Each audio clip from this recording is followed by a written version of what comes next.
Bonjour, Andréane Martin, diététiste nutritionniste. Dans le cadre du mois de la nutrition, on se jase de compléments alimentaires.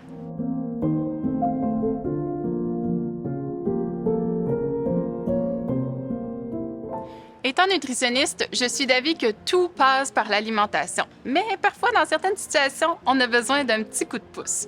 Je pense par exemple aux allergies alimentaires, aux intolérances digestives, à certains problèmes de santé, ou bien quand on a un moment rush au travail puis que notre alimentation n'est pas tout à fait adéquate, ou bien lorsque ce que l'on mange finalement ne répond pas à nos besoins.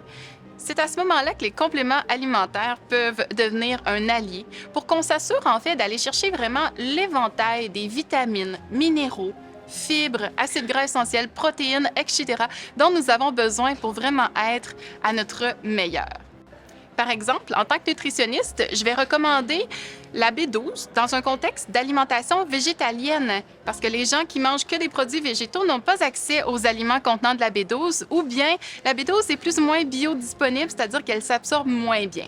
Or, on sait à quel point la B12 elle est importante dans des processus cellulaires essentiels, puis aussi pour nos fonctions cognitives, entre autres.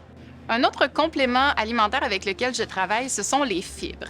Vous savez, on mange à peu près 15 à 20 grammes de fibres par jour, ce qui représente malheureusement seulement 50 de nos besoins quotidiens. Alors, on est loin du compte.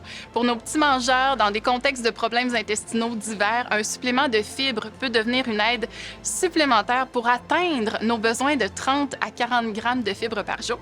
Et ça, dans le but de simplement s'assurer d'une bonne santé globale. Attention toutefois, le type de fibre que l'on prend doit être adapté à nos symptômes digestifs et ne doit surtout pas contenir de faux sucres, soit d'édulcorants. Un autre supplément que je recommande, c'est la vitamine D, quoique les grandes sociétés et organisations ne s'entendent pas nécessairement sur la dose à intégrer au quotidien.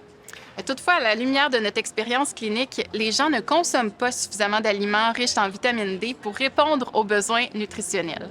Et voyant son rôle important au niveau de la santé cellulaire, au niveau de l'efficacité de la barrière intestinale, un supplément quotidien ou hebdomadaire peut être envisagé.